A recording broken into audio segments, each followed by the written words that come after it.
अल्हम्दुलिल्लाहि रब्बिल आलमीन अस्सलातु वस्सलामु अला सय्यिदिल अंबिया वल मुरसलीन अम्मा बाद फ़अऊज़ु बिल्लाहि मिनश शैतानिर रजीम बिस्मिल्लाहिर रहमानिर रहीम अस्सलातु वस्सलामु अलैका या रसूलल्लाह व अला आलिका व अस्हाबिका या हबीबल्लाह अस्सलातु वस्सलामु अलैका या नबियल्लाह व अला आलिका व अस्हाबिका या नूरल्लाह। नबी करीम सल्लल्लाहु अलैहि वसल्लम पर दुरूद पाक पढ़ने वाले बरकतें पाएंगे और जो दुरूद व सलाम पढ़ने में सुस्ती करेंगे वो फिर इस पर हसरत भी उठाएंगे। इसी पर एक रिवायत समात फरमाइए, हज़रत अबू हुरैरा रज़ियल्लाहु ताला अन्हु से मरवी है, फरमाते हैं कि नबी रहमत सल्लल्लाहु अलैहि वसल्लम ने इरशाद फरमाया, जब लोग किसी मजलिस में बैठते हैं और इसमें ना अपने अल्लाह का जिक्र करते हैं और ना अपने नबी करीम सल्लल्लाहु अलैहि वालैहि वसल्लम पर दुरूद पाक पढ़ते हैं, यानी ना ज़िक्रुल्लाह है ना ही दुरूद पाक है उस महफिल में, तो फरमाया क़यामत के दिन वो मजलिस उनके लिए बायसे हसरत होगी और अल्लाह चाहे तो उनको अजाब दे और चाहे तो बख्श दे। दुरूद पाक पढ़ना अपनी आदत बनाएं। सल्लु अलल हबीब सल्लल्लाहु तआला अला मुहम्मद सल्लल्लाहु तआला अलैहि वालिहि वसल्लम सलातम वस्सलामन अलैका या सय्यदी या रसूलल्लाह। अल्लाह तबारक व तआला ये दुरूद पाक की बरकतें हम सबको नसीब फरमाए। आज के सिलसिले का जो पर्टिकुलर मौजू है वो है माहौल का असर। ये कुछ चीज़ें ऐसी हैं जो ज़िंदगी में यूँ कह लें कि आई विटनेस हो रही हैं। इस माह मुबारक माह रमज़ान में आई विटनेस हो रही हैं, यानी उनका ऐनुल यकीन हो रहा है। एक तो है हम बैठे बात करते रहें और बात भी मुख्तलिफ़ किस्म की लोग मुख्तलिफ़ किस्म की गुफ्तगू करते हैं। कुछ फ़लसफ़ियाना गुफ्तगू होती है, बस खाली जिसे बोलने बैठे और ज़बान का चस्का है वाह वाह सुबहान अल्लाह, और बस फिर उधर ही बात ख़त्म को तू अपने घर पर मैं अपने रास्ते पर, यूँ भी मामला बाज़ का तो हो रहा होता है। लेकिन कुछ मुशाहदात होते हैं जो इंसान को बड़ा कुछ सिखाते हैं। माहौल कैसा असर रखता है इसका अंदाज़ा मुझे किस तरीके से हो रहा है एक नए अंदाज़ में ये भी आपके साथ इंशाअल्लाह शेयर करने की नीयत है। और इसके अलावा हमारी ज़ाती ज़िंदगी पर और हमारी माशरती ज़िंदगी पर ये हमारा माहौल जिसमें हम रहते हैं, जिन लोगों के साथ उठते बैठते हैं, वो किस तरीके से असरअंदाज होते हैं, कुछ बात इस पर भी इंशाअल्लाह करेंगे। अल्लाह तबारक व तआला नबी करीम सल्लल्लाहु अलैहि वसल्लम से मोहब्बत करने वाले, अल्लाह तबारक व तआला की याद दिल में बसाने वालों की सोहबत और इनके माहौल में रहना अल्लाह हमें नसीब फरमाए। आइए अब तिलावत कलाम पाक समात फरमाइए, फिर इंशाअल्लाह सिलसिले को आगे लेकर चलते हैं। सल्लु अलल हबीब सल्लल्लाहु तआला अला मुहम्मद। अऊज़ु बिल्लाहि मिनश शैतानिर रजीम बिस्मिल्लाहिर रहमानिर रहीम वअला सलासतिल्लज़ीना खुल्लिफू हत्ता इज़ा ज़ाक़त अलैहिमुल अर्दु बिमा रहबत व ज़ाक़त अलैहिम अनफुसुहुम व ज़न्नू अल्ला मल्जअ मिनल्लाहि इल्ला इलैहि सुम्मा ताब अलैहिम लियतूबू इन्नल्लाहा हुवत तव्वाबुर रहीम। या अय्युहल्लज़ीना आमनु इत्तक़ुल्लाह व कूनू मअस्सादिक़ीन। आमन्तु बिल्लाहि सदक़ल्लाहुल अज़ीम। सुब्हानअल्लाह। और यहाँ पर हमारे मौजू के एतबार से कुछ एक मुबारक आयत जो अल्लाह पाक ने बयान फरमाया कि ए लोगों सच्चों के साथ हो जाओ। हाँ, इस हवाले से ये आयत पढ़ने की सआदत पाई है। सुभान अल्लाह। सच्चों के साथ होने का हुक्म दिया है। सुभान अल्लाह। कई मकामात पर पैरवी, अच्छों की पैरवी का भी हुक्म है, लेकिन उलमा ने बड़ी प्यारी बात यहाँ पर फरमाई है। अल्लाह ताला ने सच्चों के साथ होने का फरमाया। आप इनकी पैरवी तो बाद में करेंगे ना, पहले इनके साथ होंगे। आप इनके साथ बैठ जाइए। सच्चे अच्छे सालेहीन और अल्लाह के नेक बंदे, आप इनकी पैरवी ना भी कर पाए, आप इनकी इत्तिबा में पीछे रह गए, आपसे कोताही हो गई, अगर आप हो उनके साथ, आप इनकी मोहब्बत में हो, ये जिक्र करने बैठे तो आप बैठ गए, आपसे जिक्र नहीं हो रहा लेकिन आप साथ हो। इवन ये चाय पी रहे, आप इनके साथ चाय पी रहे हो, ये कॉफ़ी पी रहे, आप इनके साथ कॉफ़ी पी रहे हो, ये खाना खा रहे हैं, आप अच्छों के साथ खाना खा रहे हो, फिर भी बरकत मिलती है। वाह, और अल्लाह पाक इनकी पैरवी करने वाले को तो क्या कुछ अजर व इनाम अता फरमाता है, लेकिन जो इनकी सोहबत में होता है ना, तो वो जो है ना, ला यशकी बिहिम जलीसुहुम, इनके साथ बैठने वाला भी शकावत वाला नहीं रहता बल्कि सादत वाला बन जाता है। सुभान अल्लाह। बदबख्त बोले खुश नसीब बन जाता है। अल्लाह अकबर। माहौल का ये असर होता है। क्या खूबसूरत बात की इशफाक भाई। मुझे सफ़र के दौरान मैं जा रहा था, ये अंदरून सिंध में सफ़र था इशफाक भाई, वहाँ मुझे कोई अल्लाह वाला बंदा मिला और उसने मुझे अरबी में एक नसीहत की। उन्होंने कहा कि कुन सालिहा व इल्ला कुन माअहुम, कुन सालिहा व इल्ला कुन माअहुम। इसका तर्जुमा यह है कि या खुद नेक बन जाओ या नेकों के साथ लग जाओ। उन्होंने कहा देखो, इज़ा अहयल्लाहु उज़ैरन अहया हिमारहु, वाह, कि जब अल्लाह तबारक व तआला ने उज़ैर अलैहिस्सलाम को जिंदा किया तो उनके दराज गोश को भी जिंदा किया। ठीक है। इज़ा अहयल्लाहु अस्हाब कहफिन अहया कल्बहुम, कि जब अल्लाह तबारक व तआला ने देखो असहाबे कहफ को जिंदा किया तो उनके सग को, उनके कुत्ते को भी जिंदा किया। फलिहादा कुन सालिहा व इल्ला कुन माहुम, इसलिए या तो खुद नेक बन जाओ या नेकों के साथ लग जाओ। पंजाबी में कहते हैं चंगियां दे लड़ लग्या मेरी चोली फुल पे, चंगियां दे लड़ लग्या मेरी चोली फुल पे, ते मंदियां दे लड़ लग्या ते अगले भी रुल गए। तो लड़ लग्या वाला कलाम भी आज होना चाहिए। मैं लजपाला दे लड़ लग्या, सुभान अल्लाह। ये बड़ा, इसमें भी निस्बत की बड़ी प्यारी बात है। बड़ी बात वो जो है ना, दुआ मंगया करो संगियो किदे मुर्शिद ना रुस जावे, जिनांदे पीर रुस जांदे वो जींदे भी मरे रहे। ये भी पीर साहब के पास जो रहते हैं, साथ रहते हैं, करीब रहते हैं और अच्छे इताअत में रहते हैं पीर मुर्शिद की, जो भी दुनिया भर में जहाँ भी जिस पीर के मुरीद हैं उनकी इताअत भी करते रहे और सोहबत लेते रहे आशिक रसूल और जामे शराइत पीर साहब की। तो इंशाअल्लाह फिर आप देखें कैसा आपके सोने पे सुहागा होता है। अल्लाह लड़ लगते हैं। इसका क्या मतलब है लड़ लगने के? मैं लड़ लगना ये किसी के साथ निस्बत रखना, उसके साथ बैठना, यूं ही निस्बत अपनी मोजे लग जाना। जी, ये हो सकता है मोजे लग जाना। मोजे लग जाती हैं फिर जब अच्छों के साथ लग जाएंगे तो फिर मौजे लग जाएंगे इंशाअल्लाह। सुभान अल्लाह। आप देखें ना वो हदीस पाक में सरी जिसका हाफिज साहब ने इक्तिबास पेश किया, वो बंदा फरिश्ते अल्लाह की बारगाह में अर्ज करते हैं, जिक्रुल्लाह की मजलिस में आए हुए लोगों के बारे में जब बयान किया गया तो फरिश्ते कहते हैं अल्लाह वो तो जिक्रुल्लाह करने के लिए आया ही नहीं था, वो तो ऐसे ही मुख्तलिफ रिवायात के मुख्तलिफ अल्फाज हैं। एक रिवायत जिसके मैं अल्फाज बयान करूँ उसमें यह है कि वो तो ऐसे ही कहीं जा रहा था, उसने देखा अल्लाह रसूल के जिक्र की मजलिस जो है वो लगी हुई है, ये भी उसमें बैठ गया। इस पे फरमाया ला यशका जलीसुहुम, इसके भी मुख्तलिफ अल्फाज हैं। साहब ने फरमाया ये भी है ला यशका जलीसुहुम, ये भी अल्फाज है कि इनके साथ बैठने वाला भी बदबख्त नहीं रहता। तो फिर बेड़ा तो जो है ना वो पार हो जाता है। दुनिया में अगर देखें ना तो ईमान के बाद जी जो सबसे बड़ी नेमत, सबसे बड़ी नेकी है ना, वो सोहबत और दोस्ती ही है। माशाअल्लाह। अगर आप देखें सहाबा इकराम अलैहिम रिदवान को जो शर्फ सहाबियत मिला, उस सोहबत ही का तो एक इजहार है ना, सोहबत ही की बरकत है कि उन्हें नबी करीम अलैहिस्सलाम की रफाकत मिल गई। उन्होंने ईमान की हालत में नबी करीम अलैहिस्सलाम के साथ चंद साआतें गुजार ली, देख लिया आपको, तो वो सहाबी के मनसब पर फाइज होगा। और ऐसा मनसब मिल गया, अब कोई भी उम्मती जो सहाबी से नीचे का है वो चाहे जितनी बड़ी जिंदगी पाले और सारी जिंदगी इबादत, नेकी, ताअत, भलाई, सदका, खैरात, हज, उम्रे, नमाज़े, तिलावत सब कुछ करता रहे, लेकिन वो सहाबी के मकाम को छू भी नहीं सकता। बल्कि सहाबी का तो एक सा जो या गंदुम खैरात करना जो है, वो एक उम्मती जो है, एक आम आदमी जो है सहाबा के अलावा, वो अगर उहुद पहाड़ जितना सोना भी खैरात करे तो वो मकाम नहीं पा सकेगा, वो अजर नहीं पा सकेगा।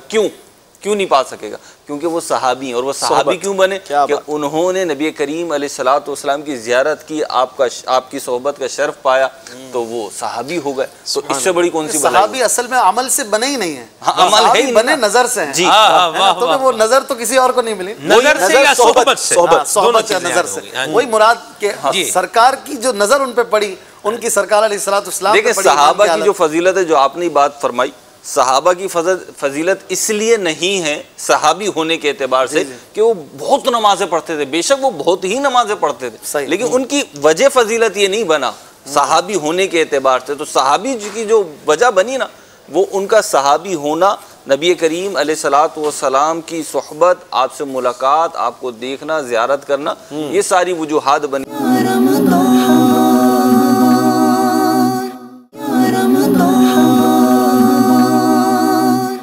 आज हम गौर कर लें इस एतबार से कि हमारी दोस्तियां कहाँ हैं, हम कहाँ उठते बैठते हैं। तो और रिवायतों में ये भी आया कि इंसान जो है ना अपनी सोहबत से पहचाना जाता है, और सोहबत जो है अपना असर तो दिखाती है। लोग कहते हैं कि जनाब असर नहीं दिखाती, तो हमने तो देखा सोहबत जो है वो सोने पे भी असर करती है, लोहे पे भी असर करती है।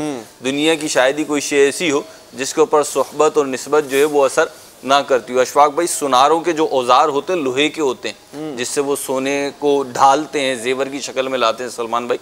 तो अगर उन औजारों को आप देखें ना तो वो गोल्डन हो जाते हैं। अच्छा, वो औजार लोहे के होते हैं, लेकिन उनके जो मुंह होते हैं वो गोल्डन हो जाते हैं। अगर आप देखेंगे ना, नया बंदा देखेगा तो यही समझेगा शायद इसका जो मुंह है, इसका जो सिरा है वो शायद सोने का है। वो सोने का नहीं होता, लेकिन वो बार बार सोने के साथ लगे रहते हैं, लड़ मिली रहती है, तो जो है ना वो गोल्डन हो जाते हैं। अच्छा, लोहे को आप देखिए, लोहे को देखें, लोहे के साथ जो चीज रहेगी ना वो लोहे के रंग में रंगती। अब लकड़ी जो है लोहा नहीं बन जाएगी, लेकिन उसके असरात उसके ऊपर बाहर उसकी रंगत उस पर आई जाती है, कुछ ना कुछ असरात उसके ऊपर। कपड़े डाल दें आप लोहे के ऊपर धो के जंग आलूद जो है वो लोहा होता है बाजू का, जिस जगह पे कपड़े डालते हैं सुखाने के लिए वो जंग आलूद होता है। कपड़े डाल दिया आपने, अब जंग का असर जो है वो कपड़े पे आ जाता है। बिल्कुल आ जाता है। तो वो कैसे आता है? अच्छा, आपने तो बात की कि औजार की ना महरोज भाई, अगर औजार पर ना जाए, सिर्फ मट्टी पर चले जाएं, जिस भट्टी के अंदर ये सोने को पिघाला जाता है, उसको फिर से रिसाइकल किया जाता है, तो वहाँ की जो मट्टी है ना वो भी कहा जाता है कि सोने के भाव बिकती है।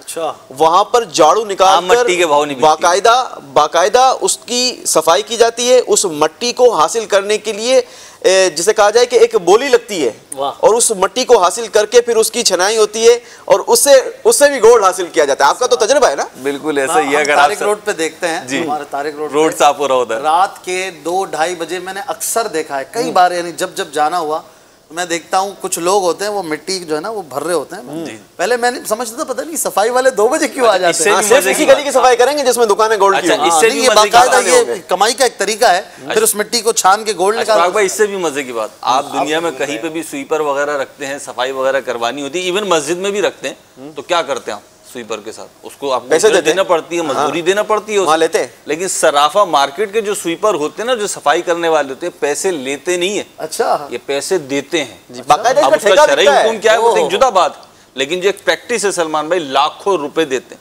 महरोज भाई, ठेका बिकता है ना इसका तो बाकायदा? जी, जमादार क्या निकाल लेता होगा? जी, मैं वही अर्ज कर रहा हूँ, सालाना लाखों रुपए देते हैं। बिलखुसूस अगर सराफा बाजार में अगर आप चले जाएं, जो बिल्डिंग्स एसोसिएशन होती हैं वो तय करती हैं कि कौन स्वीपर पूरे साल सफाई करेगा, फिर वहाँ पे कोई दूसरा कर नहीं सकता, और कोई दूसरा पाएगा तो लड़ाई झगड़ा हो जाएगा, और फिर जो है वो लाखों रुपए देता है जो वो मेंटेनेंस वगैरह पे जो भी खर्च करते हैं। अब उसका जो शरई हुक्म होगा वो तो एक जुदा बात है, लेकिन बहरहाल ये सोहबत है ना, उस मिट्टी में जो है सोने के जर्रात आ रहे हैं। अशफाक भाई ने सोने के जो सोने के काम करने वालों के कपड़े होते हैं ना, जेबें होती हैं अशफाक, ये जेबें झाड़ के उठते हैं। लोग अपनी दुकानों से जेबें भर के निकलते हैं, ये अपनी जेबों को उल्टा करके झाड़ते हैं। या तो जेब वाला सूट ही नहीं पहनेंगे, जिसके यहाँ जेब होगी ना वो नहीं पहनेंगे। वजह ये होती है कि जब काम करते हैं ये, तो इसकी इस्तिलाह में कहते हैं टाच, हमारे यहाँ कराची में कहते हैं टाच, कि जब वो सोने के जेवर को चमकाना चाहते हैं, उसको किसी पे लाना चाहते, नहीं पॉलिश नहीं, रगड़ते हैं, वो उस पर छीलते हैं ना उसे, तो टाच उड़ती है। वो टाच क्या, छोटा सा जर्रा उड़ता है, यूँ समझ लें वो 20-25 जर्रे जमा होंगे ना तो 10 मिलीग्राम बनेगा। तो वो जर्रे उड़ते हैं। अब वो जर्रा उड़ता है झटके से, तो वो उड़ के ना वापस आता है रिटर्न। तो वो जेब अगर यूँ झुक के बैठे होते हैं, अब मैं कारखाने में ही चला गया हूँ, तो जो है ना वो जेबों में चला जाता है।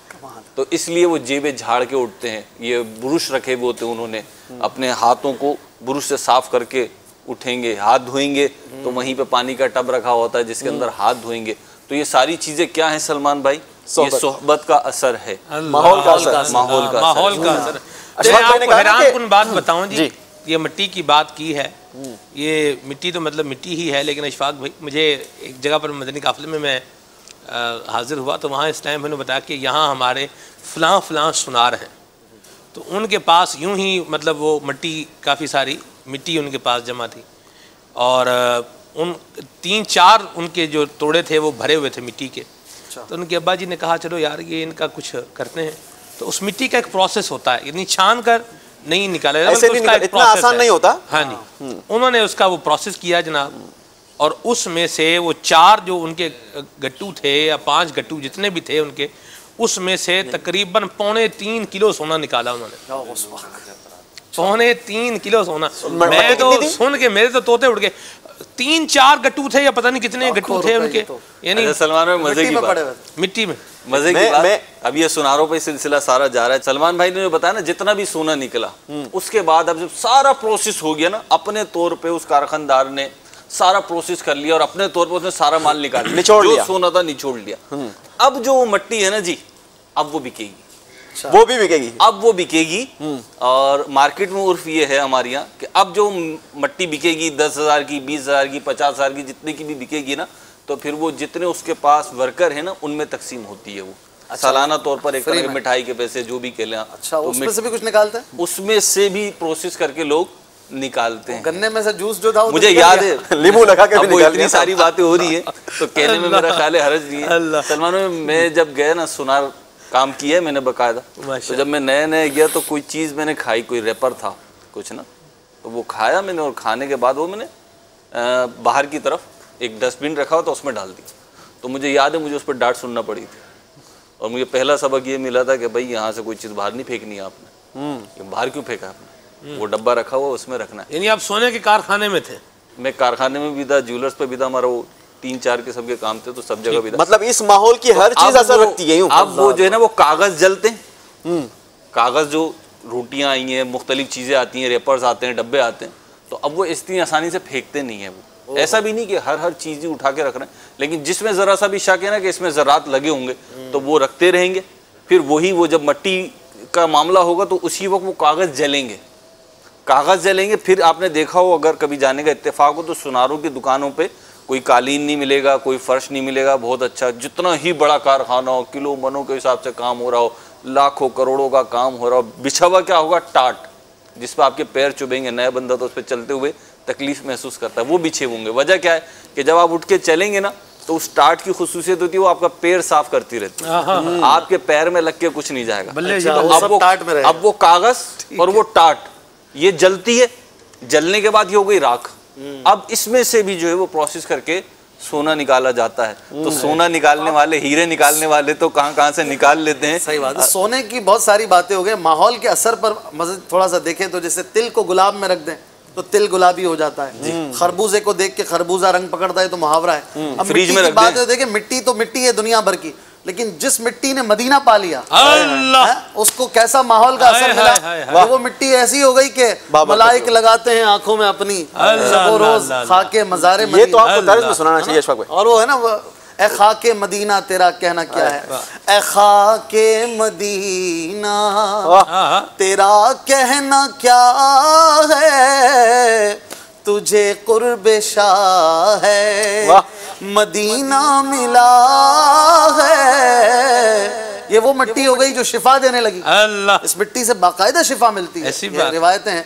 और मदीने हुजूर ने खुद फरमाया, गुबारुल मदीनती शिफा, मदीने की मिट्टी ये शिफा है। साहबा ने खान फरमाते हैं ना जी, ना हो आराम जिस बीमार को सारे जमाने से। कमाल है यूसुफ भाई जी, सारे जमाने से उठा ले जाए थोड़ी थोड़ी उनके आस्थाने से। थोड़ी में भी बड़ा इशारा है, थोड़ी उनके आस्थाने से बहुत नहीं, अभी थोड़ी में शिफा हो जाएगी। शेख सादी ने बड़ी प्यारी बात फरमाई ना, मदीने की मिट्टी की तो खैर बात ही क्या, उन्होंने आम मिट्टी के बारे में फरमाया कि कुछ मिट्टी जो है मेरे हाथ में आई तो उसमें से खुशबुओं की लपटें आ रही थी।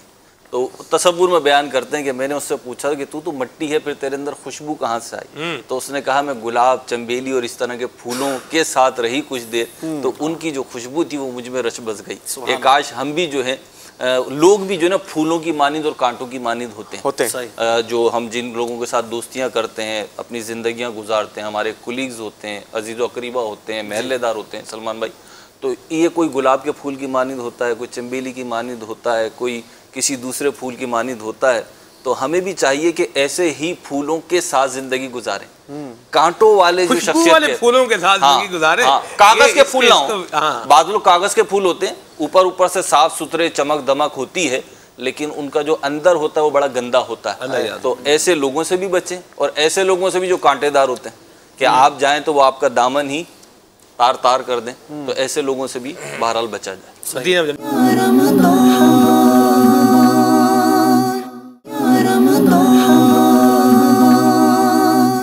डॉक्टर साहब भी हमारे साथ हैं। डॉक्टर साहब आप माशाल्लाह न्यूरो जो है बायो की जो एक जो कह लें आप एक शाख है, उसमें आपका एक बड़ा माशाल्लाह तजर्बा है। क्या फरमाएंगे आपके नफ्सियाती तौर पर, ज़हनी तौर पर बंदा जिन लोगों के साथ रहता है वो किस तरह से हमारा जो सिस्टम ये वाला है उस पर असरअंदाज होते हैं? सलमान भाई जैसे इसको हम यूँ लेना कि जब बच्चा माँ के पेट में होता है, सही, इसका लर्निंग प्रोसेस वहाँ से शुरू हो जाता है। और ये तहकीक भी हो चुकी है और इसके अंदर के बच्चा माँ के पेट में अपनी वालदा की आवाज़ पहचान रहा होता है। और लर्निंग प्रोसेस अब इनका यहाँ शुरू। अब इनको डिलीवरी के हवाले से कंपैरिजन में अगर आप लें वो पेरेंट जिनका अच्छा रिलेशनशिप है, अच्छा माहौल है, तो उनके बच्चों का ग्रोथ का पैटर्न डिफरेंट होता है, हेल्दी होते हैं, बीमारियों से कम वो होते हैं। फिर दूसरा जब लर्निंग के स्टेट में आते हैं, जो माहौल जिस माहौल में ये रह रहे हैं, अब एक नई चीज़ होगी आपके लिए कि ये बच्चों के अंदर भी डिप्रेशन होती है। डिप्रेशन 6 माह का बच्चा, ओहो, आप सोचो ना, बच्चे इतने हसास होते हैं। जब माँ के पेट के अंदर बच्चे इतने हसास होते हैं, माँ के पेट में ही वो सारी चीज़ें आपकी परसीव कर रहे हैं, वालिद की आवाज़, वालदा की आवाज़, ये पहचान जाते हैं। अब इसका मतलब इससे यूँ लेते हैं कि इनका लर्निंग का जो प्रोसेस है वो स्टार्ट हो चुका। अब जो इन्वायरमेंट, जो माहौल आप अपने बच्चों को देंगे, उसी माहौल में वो ग्रो करना शुरू होंगे। अगर आपके घर के अंदर जिस तरह का माहौल हो गया, सिंगल पेरेंट फैमिली हुई, डिस्प्यूटेड फैमिली हुई, जॉइंट फैमिली हुई, तो बच्चा जो ग्रो कर रहा होगा वो इनिशियली इन्हीं चीज़ों से लेके ग्रो कर रहा होता है। अब इसी तरह बच्चों के अंदर जो प्रॉब्लम्स आ जाती हैं, जैसे वो बच्चे एंग्जाइटी डिसऑर्डर के मरीज़ होते हैं, हाइपर एक्टिव होते हैं, स्कूल परफॉर्मेंस अच्छी नहीं होती। इसमें वर्ड लिखा हुआ था, बच्चों का जो डिप्रेशन है ना, ये basically reaction to the life है। रिएक्शन टू द लाइफ, उसका स्ट्रेस, यानी बच्चा इतना मैच्योर नहीं है, जिंदगी में आने वाले जो स्ट्रेस उसको मिल रहे हैं, उस स्ट्रेस को वो compete नहीं कर पा रहा। जैसे वालिद वालदा का कोई डिस्प्यूट, घर का माहौल सही नहीं, इस तरह के मामला, मल्टीपल चीज़ें, एक्सपोजर आप बच्चों को मल्टीपल चीज़ों की तरफ करा रहे हैं, जैसे बहुत ज़्यादा आउटिंग है, ये सारे इन्फ्लुएंस बच्चा ले रहा होता है और ये सी पर्सनैलिटी बन रही होती है। एक तहकीक में बताऊं, कंडक्ट डिसऑर्डर बोलते हैं इसको। जितने भी क्रिमिनल्स होते हैं, जैसे जो मुजरिम होते हैं, इनकी हिस्ट्री ली जाए ना, तो बचपन में इनका साथ डिप्रेशन ज़रूर मिलती है। अच्छा, तो इसमें ये माहौल का असर, आपका घर का असर बच्चे के ऊपर शुरू से आना शुरू हो जाता है। वो तो 6 माह में तो अभी हमको लगता है कि वो कुछ सुन नहीं रहा, ना समझ रहा है, एवरीथिंग परसीव हो रही होती है। डिप्रेशन भी उसके अंदर आ रही होती है। कुछ कभी कभी आपको लगता है बच्चे जो हैं खामोश हो गए, चुप हो गए, सुन हो गए, एक जगह बैठे हुए हैं। ऐसा नहीं है कि वो स्लो हो गए, वो हो सकता है डिप्रेस्ड हुए हुए हो, माँ बाप का कोई प्रॉब्लम हुआ हो, घर के अंदर कोई प्रॉब्लम हुई हुई हो, उनके अंदर डिप्रेशन, ये कंसिडर ही नहीं की जाती। फिर इसके कंपनसेशन में उनको एक एनवायरनमेंट दिया जाता है कि हम आउटिंग करा देते हैं, तो ये एडजस्टमेंट के इश्यूज भी आ जाते हैं। ठीक, ये हमारे घर का एनवायरनमेंट, ये हमारे बच्चों पर होने वाले, आने वाले बच्चे पर ये कितना ये अपना इफ़ेक्ट रखता है। तो वो जिन्होंने मतलब अपने घर को मतलब मैदान जंग बनाया हुआ है और था फा कहते हैं पंजाबी में, यानी ये माहौल बनाया हुआ है, अब अंदाज़ा लगाएं कि क्या बच्चों का क्या बनेगा, अपना क्या, अपनी ज़िंदगी भी ख़राब, बच्चों की ज़िंदगी भी ख़राब। तो मेहरबानी करके अपने घर का माहौल जो है ये अच्छा बनाएं, ताकि आपकी ज़िंदगी पर भी इसके पॉजिटिव असरात आएँ और आपके जो बच्चे हैं उनकी ज़िंदगी पर भी अच्छे और पॉजिटिव असरात जो हैं ये मुरतब हों। सोहबत का ही भी असर है बहुत सारी चीज़ों में। आप देखें ना, इतनी बड़ी बड़ी ख़राबियाँ, बुराइयाँ, सिगरेट नोशी ले लीजिए, शराब नोशी ले लीजिए, और बहुत सारे बुरे मामलात, कभी तरीन मामलात में दोस्त का, सोहबत का और माहौल का बड़ा गहरा असर होता है। दुरुस्त फरमाया। आप अगर अब्रॉड रहने वालों को देखें, जो बैरून मुल्क रहते हैं, आप उनकी लाइफ में, उनकी लाइफ स्टाइल में एक चीज़ देखेंगे, उनको बेहयाई देखकर किसी किस्म की हेजिटेशन नहीं होती है। वो कहते हैं यार इट्स नॉर्मल, ये मतलब वो देख देख के माज़अल्लाह ऐसे आदी हो चुके होते हैं। हाँ, वो बहुत कोई नॉर्मल बात है। हाँ बिल्कुल, इसी तरह होता है कि वो माहौल में रह के उनको वो चीज़ गलती फील नहीं हो रही होती। इसी तरह तमाम दुनिया के आकिलों की अक्लें जिस शख्सियत पे हैरान, उन्होंने फरमा दिया, नबी करीम सल्लल्लाहु अलैहि वसल्लम का फरमान है, अस्सुहबतु मुअस्सिरतुन, सोहबत ये असर रखती है, सोहबत असर रखती है। आप लाख दावा कीजिए कि मुझे कुछ नहीं होता, मुझे कुछ नहीं होता, ऐसा नहीं है। ऐसी आपको हज़ारों मिसालें मिल सकती हैं कि बंदा जो है वो ये समझ रहा था, ये दावा कर रहा था, बहुत बड़ा मुहद्दिस था, बहुत बड़ा कुछ बन गया था, उसने सोचा कि मैं उसको बदल दूंगा और मैं कुछ चेंजिंग ले आऊँगा, और वो ना कर पाया और ख़ुद उसके रंग में रंग गया। ऐसी कई मिसालें हैं जिनको हम यहाँ पर ला सकते हैं। बुरा हो गए, खुद उस रंग में रंग गए। शराब पीने वालों को देखे आपको बताएंगे, मेरे दोस्त शराब पीते थे, उसने लगा दी सिगरेट नोशी वाले अक्सर नौजवान। बुराई की अगर देखा जाए शुरुआत, अशफाक भाई आपकी बात को मैं इनकोड लेके आगे यूं चलता हूँ। ये तो जैसे आपने जो चीज़ें बयान की है ना, अभी हमारे पास जो पेशेंट आते हैं, मरीज जो नशा कर रहे होते हैं, बहुत सारे वैरायटी के, इनकी अगर आप डिटेल हिस्ट्री लें ना तो वो यही मिलता है कि दोस्तों में बैठे हुए थे, दोस्तों की गैदरिंग में थे। अब उनकी क्या कि मैं एक दिन बहुत ज़्यादा परेशान था, उसने कहा आप ये इस्तेमाल करो तो आपको शायद फ़ायदा हो जाएगा। सूटा ला हमारे उसमें गैस हो जाती है तो सिगरेट पिला देते हैं। आजकल इसका टेंशन आ गई तो अब जनाब उसने जो है सिगरेट पीना शुरू कर दी। जो आप बात कर रहे हैं आजकल जो रेशियो बढ़ रहा है ना, जो स्कूलों में और कॉलेजेस वगैरह में बिलखुसूस फीमेल्स में, यानी लड़कियों के अंदर और बच्चों के अंदर, अब इनको तो इल्म नहीं होता ये चीज़ कितनी नुकसानदेह है या फ़ायदेमंद है, बट ये रेशियो एडिक्शन का इनके अंदर बढ़ रहा है। पहले रिहेबिलिटेशन सेंटर, एडिक्शन सेंटर इतने नहीं थे, लेकिन अब इनकी फ्रीक्वेंसी ज़्यादा बढ़ना शुरू हो चुकी है। उसका अगर मालूमात की जाए, कोई बाय चॉइस नहीं लेता, वो ये होता है किस गैदरिंग में बैठे थे, कौन यूज़ कर रहा था, वो दोस्त यार फ्रीक्वेंटली यूज़ करते थे, हैबिचुअल थे, तो उन्होंने उससे अडॉप्ट कर लिया। अब इसके हो गए साइड इफ़ेक्ट। अब वो जो फैमिली जो अफोर्ड कर सकती थी वो इलाज करा रही हैं, जो अफोर्ड नहीं कर सकती थी वो तो विड्रॉ हो गए। और बात सलमान भाई यहाँ ये हुई कि माहौल ने असर किया ना उस पर। जी वो सिगरेट नहीं पीता था जी, इस नियत से आया भी नहीं था चलो उनके साथ बैठता हूँ मैं। किताबों में तो लिखा है कि एक शख्स जो है वो शराबियों के साथ बैठने लगा जी, और जब उसके मौत का वक्त करीब आया, यानी अब जब सोबत में बैठता है तो शराब पीना शुरू कर देता है जी।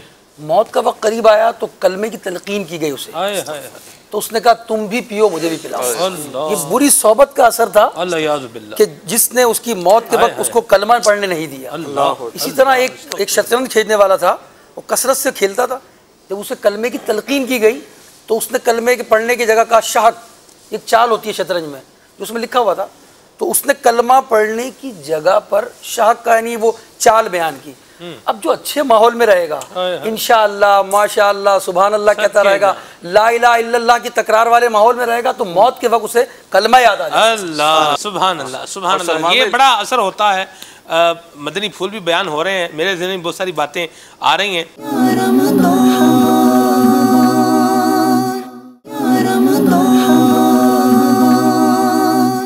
आज किबला उस्ताजुल उलमा हज़रत मौलाना मुफ्ती मोहम्मद अली असगर अत्तारी दामद क़ादमुल कुद्सिया की ज़ियारत हो रही है। इस सिलसिले में उस्ताद अल्हम्दुलिल्लाह आप एक कामयाब ज़िंदगी गुजार रहे हैं और दावत इस्लामी के 4 मुफ्तियान किराम जो हैं उनके अंदर एक आपका चमकता दमकता नाम है, और माशाल्लाह आपके कई तलबा जो हैं वो शागिर्द आपके आज वो उलमा बल्कि वो उस्ताजुल उलमा जो हैं वो बने हुए हैं। आप अपनी इस कामयाब ज़िंदगी के इस असर में, फिर आपकी दीगर मसरूफियात भी हैं, इफ्ताह के हवाले से भी है, तो इस सारी कामयाब ज़िंदगी के अंदर आप ये इन्वायरमेंट और माहौल का जो एक असर है, अच्छे माहौल का असर, इसको किस तरह देखते हैं? अल्हम्दुलिल्लाह रब्बिल आलमीन वस्सलातु वस्सलामु अला सय्यिदिल अंबिया वल मुरसलीन अम्मा बादु फ़अऊज़ु बिल्लाहि मिनश शैतानिर रजीम बिस्मिल्लाहिर रहमानिर रहीम। पहले तो ये बज़्म आपकी जो सजी हुई है माशाल्लाह बड़ी खूबसूरत बज़्म है। माहौल का असर, आपने जो सवाल किया उसका तो मैं जवाब देता हूँ। पहले मैं कुछ तमहीद बयान करना चाहूँगा और शायद उसमें उसका जवाब आ जाए। हमारे यहाँ कम से कम दो तरह के लोग होते हैं। कुछ लोग वो होते हैं कि जो जहाँ जाएंगे वैसे ही हो जाएंगे, जैसा देश वैसा बेस, ठीक है, रच बस जाएंगे। माज़अल्लाह पाकिस्तान में हैं तो ठीक हैं, बैरून मुल्क गए तो जो मुंह में लगा वो खा रहे हैं, सही, ना हलाल की फ़िक्र है ना हराम की फ़िक्र है। गुनाह का मौका मिला तो गुनाह कर लिया, नहीं मौका मिला तो नहीं किया। उनकी कोई आइडियल ज़िंदगी नहीं होती। वो वक्त के धारे पर ख़ुद को छोड़ देते हैं और जहाँ जैसा माहौल उनको ले जाए वो वैसे हो जाते हैं। ठीक। ये दुनिया के नाकाम तरीन लोग होते हैं, दुनियावी एतबार से भी नाकाम तरीन, दीनी एतबार से भी नाकाम तरीन। ना इन्होंने कोई मंजिल का इंतखाब किया, ना कोई ज़िंदगी का मकसद बनाया, ना कोई अपनी लाइन सेट की। जहाँ जैसा हुआ, कहीं अच्छे दोस्त मिल गए तो अच्छी बातें कर ली, ख़राब दोस्त मिले तो ख़राब बातें कर ली। घर में लड़ाई हो रही है तो ख़ुद भी लड़ना शुरू कर दिया, ऑफिस में चोरी हो रही है तो ख़ुद भी चोरी करना शुरू कर दी। तो इस तरह का एक बहुत बड़ा तबका हमें मिलता है। ठीक है। इसके बरक्स कुछ वो लोग होते हैं जिनकी अपनी एक लाइन होती है, माशाअल्लाह। वो माहौल का असर नहीं लेते हैं, माहौल को तब्दील करते हैं, और ऐसे ही लोग कामयाब होते हैं। अब मिसाल के तौर पर एक आदमी घर में घुसा है और पता चला कि जनाब बीवी और वालदा में ठनी हुई है। अब एक तरीका तो ये है कि वो किसी एक की बातें सुन के रिएक्शन दे।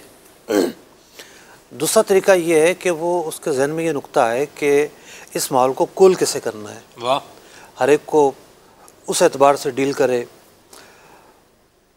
ये वो करेगा कि जो जिसके सामने एक मंजिल है कि मैंने ये करना है, और जब बंदा करने की ठानता है तो बहुत सारी राहें उसके सामने आती हैं।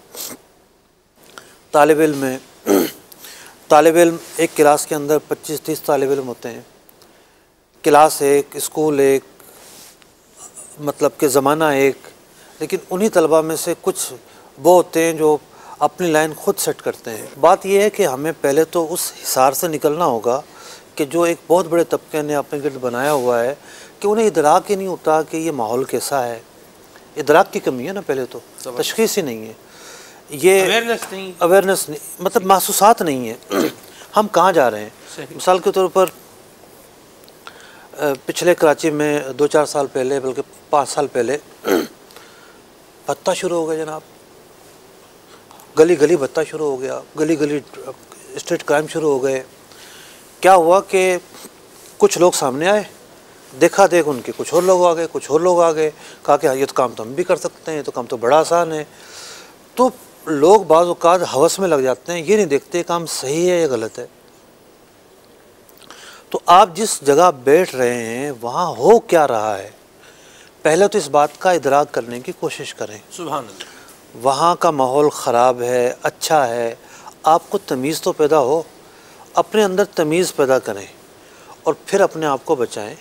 एक जगह बैठे हुए दोस्त गपशप जारी है जनाब, नमाज का वक्त गुजर गया पता ही नहीं है, ये भी उनके साथ बैठा हुआ है। इसके बरखिलाफ़ अगर इसके जहन में इदराक पैदा हो कि नहीं नमाज का वक्त जा रहा है, मैंने नमाज़ पढ़नी है, अजान हो चुकी है, जमात खड़े होने वाली है, मैंने उठना है, ये उठ जाएगा। तो ऐसे लोग माशरे में कम दिखाई देते हैं कि जो माहौल से अपने आप को निकालते हैं, बुरे माहौल से निकालते हैं। ज़ाहिर बात है ऑफ़िस जाना है, ऑफ़िस के बगैर चारा नहीं है। कोई स्कूल पढ़ता है वो वहाँ जाएगा, उसकी रूटीन है। कोई घर में आएगा, घर में कैसा है माहौल है, घर में तो आना ही है जी। अब उसके असर को अपने अंदर समेटने के बजाय तब्दील करना चाहिए। एक शायर ने बड़ी अच्छी बात कही है, शायर कहता है अपना ज़माना आप बनाते हैं अहले दिल, अपना ज़माना आप बनाते हैं अहले दिल, हम वो नहीं कि जिनको ज़माना बना गया। सहाबा इकराम अलैहिम रिज़वान की तालीमात में हमें ये सिखाती है कि जब वो जहालत से इस्लाम की तरफ आए तो उन्होंने अपने आप को ही नहीं बदला, माशरे को बदल दिया। सुभान अल्लाह। वो पेशवा हुए, वो हिदायत के मीनार बने, वो यानी उनका कल और सेकंड डे सबके सामने था, लेकिन उन्होंने सब कुछ बदल दिया। तो रसूल अकरम सल्लल्लाहु अलैहि वसल्लम की तालीमात हमें सिखाती हैं हमें अपने आप को बदलना है, मदीना हर किस्म के माहौल का असर कबूल नहीं करना। मदीना बड़ी प्यारी बात कीजिए। वो सवाल जो मैंने किया था सिर्फ उसका भी कुछ जवाब इरशाद हो। जिस तरह डॉक्टर साहब बैठे हुए हैं ना, डॉक्टर साहब अगर MBBS ना करते या इंटर में नंबर ना लेते अच्छे, सही, तो आगे मौका ही ना मिलता। तो डॉक्टर साहब ने FSC की होगी ना, फिजिक्स केमिस्ट्री बायो के साथ। लामोला मेडिकल में इंटर होगा तो आगे दाखिला मिलेगा जी। ठीक है। तो कुछ चीज़ें ऐसी होती हैं वो बहुत अगर नीचे सही हों तो फिर आगे शाखे वाक़े पोटना आसान हो जाता है। सही। बेस ही अगर वो प्रॉब्लम हो बेस में तो प्रॉब्लम्स होती हैं जी। तो देखिए मैं एक मेरे वालिद साहब किसान थे। सही। शहर में आए तो उन्होंने मेहनत मजदूरी की, मेहनत मेरी घुट्टी में पिली हुई, समझो कि पिलाई गई है। वाह। तो मेहनत से कभी दिल नहीं चुराया। ठीक है। और ज़िंदगी में जहाँ जहाँ जाना हुआ तो कोशिश ये की कि राह फरार के बजाय अच्छी चीज़ें कबूल की जाएं और आगे बढ़ा जाए। मदीना अजीमत का रास्ता इख्तियार किया। माशाअल्लाह। ठीक है, चले जी, जवाब भी हो गया। उस्ताद साहब, मैं ये चाहूँगा, वक्त इख्तिताम पजीर है सिलसिले का, आज के सिलसिले की आखिरी बात, आखिरी पैगाम नाजरीन। देखिए, हम फिज़िकल लाइफ से निकल के वर्चुअल लाइफ में दाखिल होते जा रहे हैं। ठीक है। यानी अब हमारा जो असर है वो मोहल्लेदार से आए या यहाँ से आए या वहाँ से आए, ये कम हो रहा है। हम सोशल मीडिया पर आ चुके हैं। एक तबके का एक बड़ा हिस्सा जो सोशल मीडिया पर सर्फ होता है, वो व्हाट्सएप के ग्रुप्स हों, वो फेसबुक हो, वो दीगर एक जो फोरम्स हैं वो हों जी, हम उससे एक बहुत बड़ा हिस्सा ले रहे हैं जी, उसका असर कबूल कर रहे हैं जी। कहीं अगर जो है ना वो कोई तेश में है तो हम तेश में आ जाते हैं, कोई जो है ना वो जैसी हवा चलती है हम वैसी हवा कबूल कर लेते हैं। कभी कोई कालम निगार कालम लिख के जो है ना हमारी फ़ज़ा बदल देता है, कभी कोई झूठी पोस्ट आ जाए तो वो हमें भाग के ले जाती है। यानी बाज़ औक़ात ऐसा होता है कि एक पोस्ट आई और जो ना हर दूसरा आदमी हफ्तों तक उसी के बारे में सवाल कर रहा है। सही फरमा रहे। तो अपने आप को महदूद रखना होगा। आप हर किस्म का पेज लाइक करें, हर किस्म के ग्रुप में आप ऐड हों, जब तक आप इसका फैसला नहीं करेंगे कि आपको कहाँ तक महदूद रहना है कहाँ तक नहीं, आप अपने आप को बचा नहीं सकते। बहुत दुरुस्त फरमाया, बड़ी बड़ी प्यारी बात कही।